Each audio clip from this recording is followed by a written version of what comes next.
ఆయనకి ముందు అసలు గుగ్గుల అన్న పేరు కలపలేదు. కలయనాయనారు ఆయన పేరు. అమృతఘటేశ్వరుడు ఉన్న క్షేత్రంలో పుట్టారు ఆయన. ఆయన పేరు కలయ. అందుకని ఈయన పేరు కూడా కలయ అని పిలుస్తూ ఉండేవారు. ఈ కలయనాయనారికి ఒక లక్షణం ఉండేది. ఆయన చేసే పూజ ఏమిటో తెలుసా అండి? ఆయన ఎప్పుడు భగవంతుడి దగ్గర కూర్చొని అనుకునేవాడు, సుగంధిం పుష్టివర్ధనం అంటారు కదా, త్రయంబకం అని పిలుస్తారు కదా, 3 కన్నులు ఉంటాయి కదా, ఆయన వస్తుంటే సువాసనలు వస్తాయి కదా. ఆనాడు మార్కండేయుడు శివలింగాన్ని గట్టిగా కౌగిలించుకుని చంద్రశేఖర చంద్రశేఖర చంద్రశేఖర పాహిమాం అని అంటుండగా యమధర్మరాజుని శిక్షించి మార్కండేయుడిని రక్షించడానికి శివలింగంలోంచి ఆవిర్భవించాడు కదా. ఆవిర్భవించినప్పుడు శివుడి కన్నా ముందు శివుని యొక్క సువాసనలు మార్కండేయుడు పీల్చి ఉంటాడు కదా. శివుడు వచ్చేసాడని పొంగిపోయి ఉంటాడు కదా. ఎంతకీ రానిటువంటి రైలు వచ్చేస్తోందని అనౌన్స్ చేసినప్పుడు ఎంత ఆనందం పొందేస్తామో, ముందు అనౌన్స్మెంటు, తర్వాత రైలు ఇంజను కనపడగానే పొంగిపోయినట్టు సుగంధిం, ఆ సువాసనలు వస్తుంటే ఎంత పొంగిపోయి ఉంటాడు కదా మార్కండేయుడు. నా పూనిక ఫలించింది, వచ్చేసాడు పరమాత్మ, అదిగో శంకరుడు, అదిగో సుగంధిం, సువాసనలు వచ్చాయి అని ఆ చంద్రశేఖర చంద్రశేఖర అన్నది ఒక్కసారి ఆపేసి ఏడి శివుడిని ఆ సువాసనల వంకి ఇలా చూస్తూ నిలబడిపోయి ఉంటాడు కదా. కాబట్టి శివుడి యొక్క సువాసన అలా ఉంటుంది కదా అని పొంగిపోతూ నేను అలాంటి వాసన పీలుద్దామని, ఆయన మహాైశ్వర్యవంతుడు కలయనాయనార్. రోజు ఇంత గుగ్గిలం పట్టుకొచ్చి ఆ గుగ్గిలం వెలిగించి గుగ్గిలం ధూపం వేసేవాడు. ఆ ధూపం అంతా పూజ గదంతా నిండిపోతే అందులో కూర్చుని మార్కండేయుడు ఇలాగే వాసన పీల్చి ఉంటాడు. ఆనాడు అర్జునుడు గబగబా వెళ్ళి తన గాంధీవం ఎత్తి కొడుతున్నప్పుడు శివుడి దగ్గరికి వెళ్ళినప్పుడు వాసనలు ఇలాగే వచ్చి ఉంటాయి అని ఆ వాసనలు పీలుస్తూ కళ్ళు మూసేసుకుని, ఇవే శంకరుడి శరీరంలోంచి వస్తున్న వాసనలు, ఇక్కడే శివుడున్నాడని రోమాంచితం అయిపోయి పరవశించిపోతూ సమాధి స్థితిలోకి వెళ్ళిపోయేలా ఉండిపోతుండేవాడు ఆయన.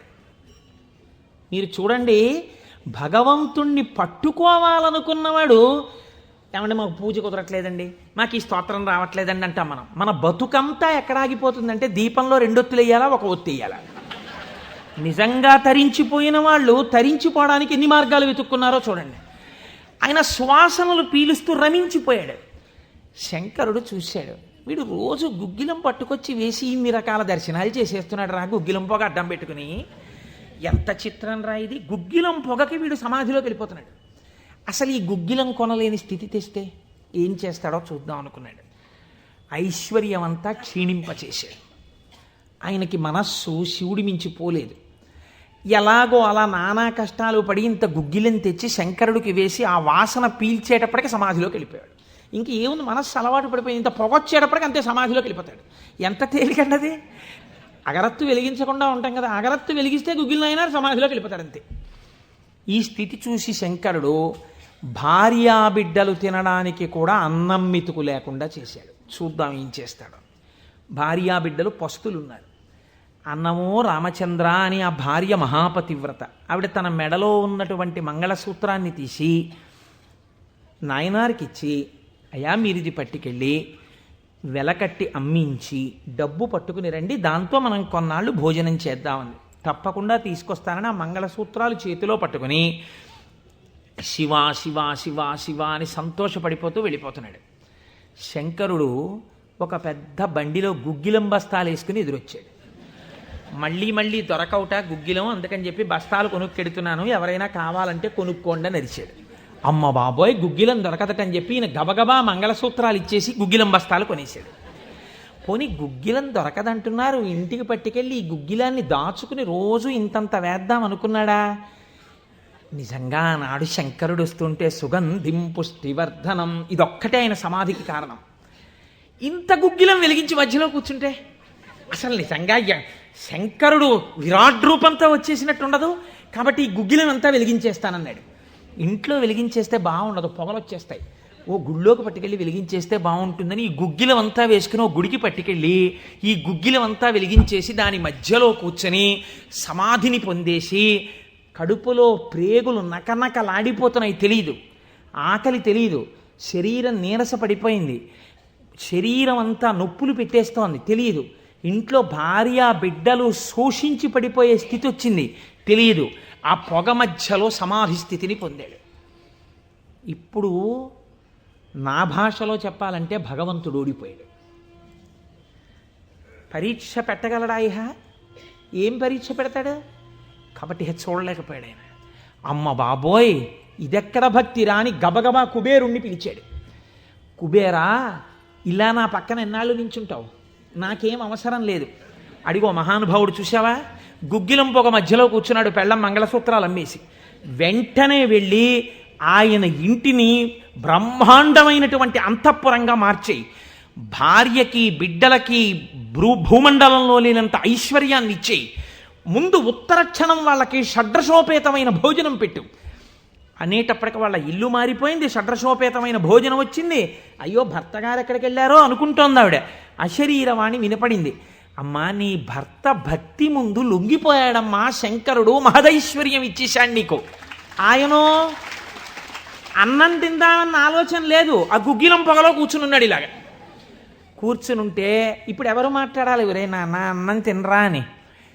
అమ్మా నాన్నగారు కోరుకున్న కోరికోటి ఉంది, నువ్వు ఎలా అయినా డాక్టర్ అయిపో.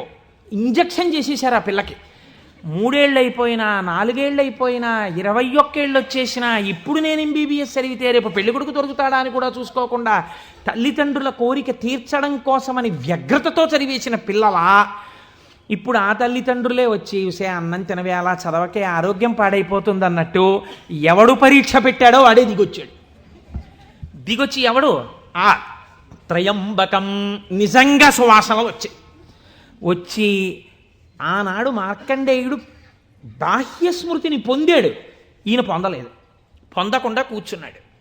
ఇప్పుడు ఆ పరబ్రహ్మం ముట్టుకోవలసి వచ్చింది. ఇలాగా ముట్టుకుని కదిపాడు. ఓయ్ కలయా కలయా అని పిలిచాడు. పిలిస్తే ఆయన గభాలన బాహ్య స్మృతిని పొంది అబ్బా శంకరుడు వచ్చేసాడన్నాడు. నిజంగా కనపడితే ఇలా అరుపులు కేకలు ఉండవు.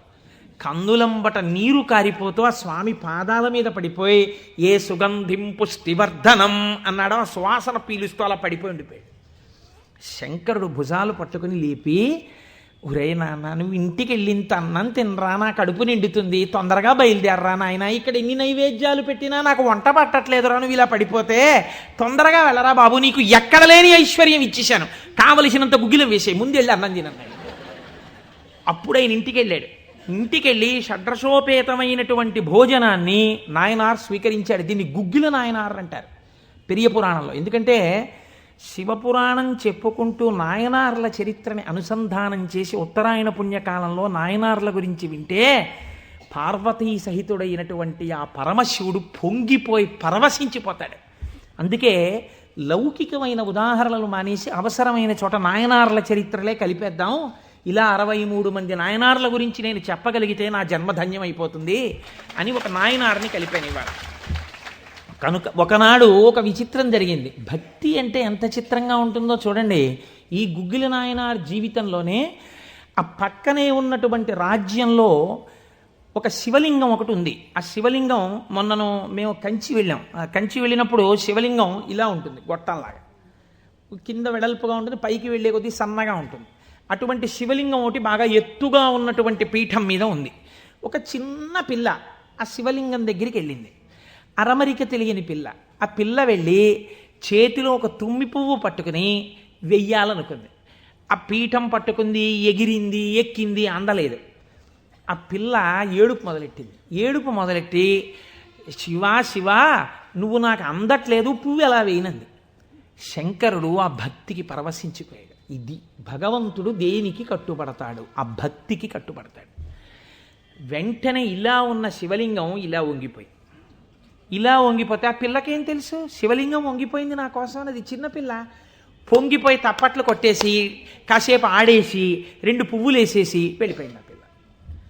మరునాడు యథాలాపంగా అనేక శివలింగాలు ఉంటుంటాయి కదా గుళ్ళో. ఈ శివలింగం వంగడంలో లోపలున్న శివలింగం కూడా వంగిపోయింది. అర్చక స్వామి చూసి భయపడిపోయాడు. ఇదేమిటి శివలింగం ఇలా వంగిపోయిందని మహారాజుకు తెలిసింది. ఇది ఏదో అరిష్టం జరుగుతుంది, శివలింగం వంగింది ఏమిటని భయపడ్డారు. ఈ శివలింగానికి వంపు దిద్దిలా పైకి తీయాలి. వాళ్ళకి ఉన్న తెలివితేటలు ఏమిటంటే ఈ వంగిపోయినటువంటి శివలింగానికి పెద్ద పెద్ద ఇనప గొలుసులేసి ఏనుగులకు కట్టి లాగించారు. ఇన్ని ఏనుగులు ఇనపగులు, ఇవన్నీ నేను పుక్కిట పురాణాలు నా సొంతంగా చెప్తున్నాను అనుకుంటున్నారా? ఈ దేవాలయాలు ఉన్నాయి ఇప్పటికీ. నా జీవితంలో ఈశ్వరుడు అనుగ్రహిస్తే ఎప్పటికైనా ఈ 63 నాయనార్ల శివాలయాలు దర్శనం చేయాలని నా కోరిక. ఈ వంగిపోయిన శివలింగాన్ని ఇనప గొలుసులో పెట్టి ఏనుగులు లాగుతుంటే గొలుసులు తెగిపోయాయి, శివలింగం వంపు దిద్దబడలేదు. ఇది ఎవరో గుగ్గిల్ నాయనారికి చెప్పారు. శివలింగం వంగిందిట, ఇనప గొలుసులేసి లాగుతున్నారట, లాగుతుంటే గొలుసులు తెగిపోతున్నాయిట. ఆయన ఎంత బాధపడిపోయి కింద పడి ఏడిచి దొల్లేశాడు. శంకరా, మీ కంఠానికి ఇనప గొలుసులేసి ఏనుగులతో లాగారా? ఎంత ఒరిసిపోయిందో ఆ కంఠమని.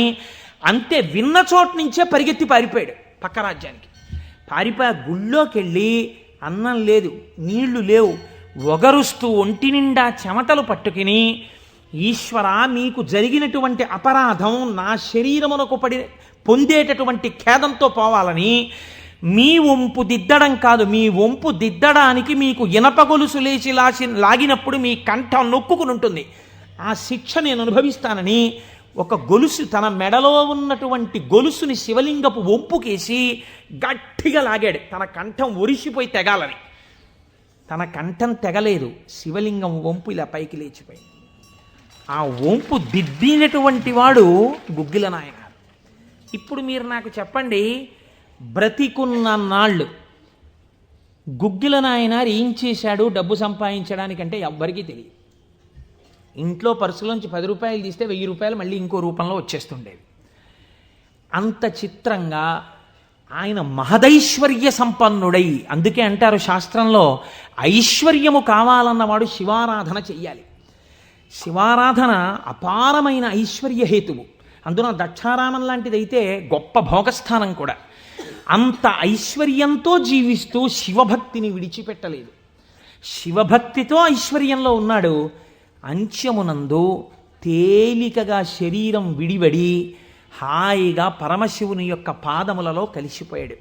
ఇప్పుడు మీరు చెప్పండి, అమరకోశంలో మహానుభావుడు అమరసింహుడు శివశబ్దానికి సజ్జనుల యొక్క మనస్సు రమించేటటువంటి స్వరూపము కలిగిన వాడు అని శివశబ్దానికి అర్థం చెప్పడంలో ఎంత గంభీరమైన అర్థం ఉందో మీరు చూడండి.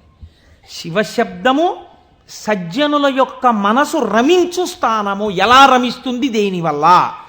దానికి ఈ కారణం ఆ కారణం అని చెప్పడం కుదరదు. మీకు మనస్సుంటే, భక్తి ఉంటే ఒక్క కారణం చాలు. ఏదో ఒక కారణంతో శివుని యందు మనసు రమిస్తే వాడికి సమస్తమైనటువంటి ఐశ్వర్యము కలుగుతుంది. ఇహము నుండి పరము వరకు, మోక్షము వరకు పొందగలడు. కాబట్టి అటువంటి స్థితిని ఇయ్యగలిగినది. 3వ నిర్వచనంలో అంటారు, చేతే సజ్జన మనస్వితివా, సాధువుల యొక్క మనస్సు యందు తానుండువాడు. ఇప్పటి వరకు సాధువులు తమ మనస్సు శివుని యందు పెట్టారు. ఇప్పుడే స్థితి కెడతట. ఇదే భృంగీచ్ఛా నటనోత్కట కరిమదగ్రాహీ స్ఫురన్మాధవా హ్లాదో నాదయుతో మహాసితవపు పంచేషు బాణాధృత సత్పక్షస్సు మనోవనేషు నపునః సాక్షాన్మదీయే మనోరాజీవే భ్రమరాధిపో విహరతాం శ్రీశైలవాసీ విభుః అని పిలుస్తారు శంకరాచార్యులు వారి శివానందలహరిలో. లోపల ఉండేటటువంటి హృదయ పద్మము పరిశుద్ధముగా భక్తి అన్న తేనెతో నిండి ఉంటే 2 గండు తుమ్మెదలు వస్తాయి. పార్వతీ పరమేశ్వరులనే గండు తుమ్మెదలు వచ్చి విహరిస్తుంటే అక్కడ తేనె కోసం. ఇప్పుడు ఎవరి మనస్సు నిరంతరము శివనామము పట్టుకుని రమించిపోతోందో, ఎవరు శృతి ప్రమాణము చేత పరవశించిపోతున్నారో అటువంటి వారి మనస్సు యందు పరమశివుడే వెళ్ళి చేరి ఉంటాడు. అంటే ఆయనే శివుడైపోయి ఉంటాడు. ఇది నోటితో చెప్తే చాలామంది అందుకుని ఉంటారు, కానీ నేను దీనికి కూడా ఒక ఉదాహరణ ఇచ్చే ప్రయత్నం చేస్తాను. చంద్రశేఖర పరమాచార్య స్వామి వారికి నడిచే దేవుడు అని పేరు. మహానుభావుడు, ప్రాతస్మరణీయులు. మొన్నట్నే మేము కంచి కామకోటి పీఠానికి వెళ్ళి స్వామివారి బృందావనం దగ్గర ప్రణిపాతం చేసి వచ్చాం. ఆ సమాధి అన్నమాట వాడరు పెద్దలు సన్యసించినటువంటి వారిని సమాధి చేసిన చోట పైన తులసి కోట పెడితే బృందావని మీద పిలవాలి. ఇది బృందావనం అండి, చంద్రశేఖర పరమాచార్య స్వామి వారి బృందావనం అనాలి. అలా కాకుండా సమాధి మీద శివలింగం ఉంటే బృందావనం అనకూడదు, అధిష్టానము అనాలి. ఇది రమణ మహర్షి యొక్క అధిష్టానం అండి అనాలి. రమణాశ్రమంలోకి వెళ్ళారనుకోండి, మీరు ఇది రమణ మహర్షి సమాధనో రమణ మహర్షి బృందావనమనో మీరు ఉచ్చరిస్తే మీ యందు దోషం పడుతుంది. అలా అనకూడదు. ఇది రమణుల అధిష్టానము అని పిలవాలి. ఎందుకంటే దాని మీద శివలింగం ఉంటుంది కనుక. అటువంటి బృందావనం చంద్రశేఖర పరమాచార్య స్వామి వారి బృందావనం దగ్గర మేము మొన్న ప్రణిపాతం చేసి వచ్చే అదృష్టాన్ని పరమాచార్య స్వామి మాకు అనుగ్రహించారు. పరమాచార్య స్వామి ఒక మాట చెప్పుకుంటూ ఉండేవారు. ఆయన అనేవారు, నాకు ఎప్పుడైనా చీకట్లో వెడుతున్నప్పుడు ఒక విగ్రహాన్ని చూస్తే నా బాధ్యత నాకు గుర్తొస్తుందనేవారు. ఇదండి రమించడం అంటే, ఇది శివుడంటే. మామూలుగా మాట్లాడడం, ఇలా ఉపన్యాసాలు చెప్పడం గొప్ప కాదు. రమించిన హృదయంలోంచి అటువంటి మాట రావడం ఆ వ్యక్తి యొక్క స్థితిని చూపిస్తుంది. పరమాచార్య నడిచి వెళ్ళిపోతుండేవారు. తెల్లవారుజామున 3 గంటలకి వారు నడిచి వెళ్ళిపోతున్నారు. ఒకసారి నడిచి వెళ్ళిపోతుంటే ఒక ఊరి మధ్యలో ఒక కోటు వేసుకున్నటువంటి ఒక వ్యక్తి, వాడెవరో ఒక రాజకీయ నాయకుడు, ఆయన యొక్క శిలాప్రతిమ ఒకటి ఉంది. పరమాచార్య నిలబడి ఒక నవ్వు నవ్వారు. పరమాచార్య నవ్వారంటే దానిలో ఏదో అర్థం ఉంటుంది. ఆయనతో ఆనాడు అంతేవాసులై దగ్గరగా నడిచినటువంటి శిష్యులున్నారే, వారు అదృష్టవంతులు కనుక వారు దగ్గరగా వెళ్ళి నిలబడ్డారు. ఎందుకు నవ్వారు అని అడగరు కదా. వారు నవ్వి అన్నారు, దీన్ని చూస్తే నాకేం జ్ఞాపకం వస్తుందో తెలుసా, నా బాధ్యత జ్ఞాపకానికి వస్తోంది అన్నారు. అదేమిటండి, ఆ విగ్రహానికి మీకు సంబంధం ఏమిటి అనుకున్నారు విన్నవాళ్ళు. ఆయన అన్నారు, ఈ విగ్రహంలో ఉన్న వ్యక్తి తెల్లవారుజామున 3 గంటలకి ఇలాగే కోటేసుకుని నిలబడి ఉండేవాడా అని అడిగారు. అప్పుడు 3 కదా అయింది టైము. తెల్లవారుజామున 3 గంటలకి ఆ విగ్రహంలో ఉన్న వ్యక్తి ఎవరు ఉన్నాడో ఆయన అలా కోటేసుకుని నిలబడ్డ కదా. లేకపోతే బహుశः ఇప్పుడు మనం 3ంటికి చూసాం, ఈయన రాత్రి 1 గంటకు కూడా ఇలాగే కోటేసుకుని ఉండుంటాడు. అంటే రాత్రి 1 గంటకు కూడా ఈయన బతికున్న రోజుల్లో కోటేసుకుని ఉన్నాడా? లేడు. కానీ కోటేసుకున్నటువంటి వ్యక్తిని అందరూ చూశారు బయట. ఆయన బయటికి వచ్చినప్పుడు ఎక్కువగా కోటుతో బయటికి వచ్చేవాడు. కాబట్టి ఇప్పుడు ఆయన్ని చూడగానే రాత్రి చూసినా, పగలు చూసినా, ఉదయం చూసినా, సంధ్యవేళ చూసినా ఆయన జీవితంలో సాధించిన విషయాలు జ్ఞాపకానికి వచ్చి, అందుకు ఆయనకి ఇటువంటి శిలాస్తూపం పెట్టారు అని జ్ఞాపకానికి వస్తుంది. నేనెవరో తెలుసా? పరమాచార్య చెప్పిన మాట. నేను కూడా ఇలా దండం పట్టుకుని కమండలం పట్టుకుని నడిచి వెళ్ళిపోతుంటే భారతదేశమునకు 4 చెరగుల మళ్ళీ అవైదికమైన మతములు ప్రవేశించకుండా 4 పీఠములు పెట్టి చంద్రమౌళీశ్వరారాధన ఏర్పాటు చేసినటువంటి మహాపురుషుడైన శంకరాచార్య స్వామి వారి ప్రతిబింబంగా ఆ శిల తన జీవితాన్ని జ్ఞాపకం చేస్తే, శంకరులని జ్ఞాపకం చేసి నడువడిని నేర్పడానికి ఈ రూపంతో మేం తిరుగుతున్నాం. మా నడువడి ఎంత జాగ్రత్తగా ఉండాలో చూడండి అని పరమాచార్య ఆ స్తూపాన్ని చూసి చెప్పుకున్నారు. ఎంత భక్తో చూడండి నిజంగా వారిది. వారు ఒకనాడు శ్రీశైలం వెళ్ళారు. వెళ్ళినప్పుడు హటకేశ్వరంలో శంకరాచార్య స్వామి వారు తపస్సు చేసినటువంటి ప్రదేశం ఉంది. వారు ఆ హటకేశ్వరం దగ్గరికి వెడుతూ ఆ తపస్సు చేసిన ప్రదేశం దగ్గరికి ఒక సంస్కృత పండితుడిని పిలిచి వారు సంస్కృతంలోనే మాట్లాడుతూ ఉండేవారు. ఆయన అన్నారు, చాలా కాలం మఠాన్ని నిర్వహించాను. 13 సంవత్సరాల ప్రాయంలో సన్యసించారు మహానుభావుడు. చాలా కాలం మఠాన్ని నిర్వహించాను. ఉత్తర పీఠాధిపతిని నిర్వహించాను. జయేంద్ర సరస్వతి స్వామి వారిని ఉత్తర పీఠాధిపతిని చేశాను. ఆయనకి కావలసినటువంటి పరిణితి ఏర్పాటు చేశాను. నాతో పాటు ఎన్నో ప్రదేశాలకి తీసుకెళ్లాను. మఠ నిర్వహణ యందు ఆయనకి కావలసినటువంటి శక్తియుక్తులను గరపాను. ఇంకా ఎంతకాలం ఆ మఠ నిర్వహణ చేస్తూ ఉండను? శంకర భగవత్పాదాచార్య స్వామి ఏ హటకేశ్వరంలో తపస్సు చేశారో నేను ఇంకిక్కడ ఉండిపోయి ఈ హటకేశ్వరంలోనే తపస్సు చేస్తూ ఉండిపోతాను. చాలు, జయేంద్ర సరస్వతి చూస్తారు మిగిలినటువంటి మఠ వ్యవహారాలన్నీ అన్నారు. పరమాచార్య నోటి వెంట ఒకసారి ఒక మాట వస్తే వెనక్కి తిప్పడం అంత తేలిక. ఆనాడు వారు హటకేశ్వరంలో ఉండిపోకుండా ఎంత మందో వెళ్ళి బతిమాలితే వారు మన ఆంధ్రదేశానికి వచ్చి పర్యటన చేశారు. ఆ సమయంలో చూడండి, ఎంత మఠాధిపత్యం ఉన్నా, శంకరాచార్య స్వామి వారి పరంపరాగతమైనటువంటి పీఠానికి ఆధిపత్యంలో ఉన్నా, ఇలా అడుగేస్తే జగద్గురు చంద్రశేఖర పరమాచార్య స్వామి వస్తున్నారని రోడ్లకి ఇరుపక్కల కొన్ని వేల మంది నిలబడి నమస్కారాలు చేసి నీరాజనాలు ఇచ్చినా వారికి దానికన్నా హటకేశ్వరంలో కూర్చుని శ్రీశైల మల్లికార్జునుడి గురించి తపస్సు చేసుకోవడం, జపం చేసుకోవడం ఇష్టంగా అనిపించింది. అంటే ఎన్ని ఉన్నా మనస్సు ఏది కోరింది? ఆ శివుణ్ణి కోరింది గురువులైన శంకరాచార్యుల వారిని కోరింది. అలా కోరింది కాబట్టే ఈనాటికి వారు నడిచే దేవుడయ్యారు. అందుకే ఈ శివమహాపురాణం చిట్ట చివరిలో బహుశః ఆంధ్రదేశంలోనే కని విని ఎరుగని రీతిలో పార్వతీ కళ్యాణం మనం చెయ్యబోతున్నాం కాకినాడ పట్టణంలో. కాకినాడ పట్టణం సువర్ణాక్షరాలతో లిఖింపబడిందండి. మనం అందరం కలిసి ఇక్కడి నుంచి కొన్ని వేల కార్డులు పోస్ట్ చేశాం తరిగొండ వెంగమాంబ గారి గురించి.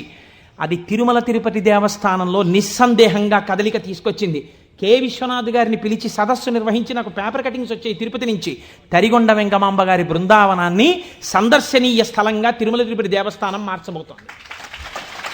మనం చేసినటువంటి ఒక మంచి పనికి వేసిన విత్తనం మనకి పేపర్లు అక్కర్లేదు, మన పేర్లు వెయ్యక్కర్లేదు.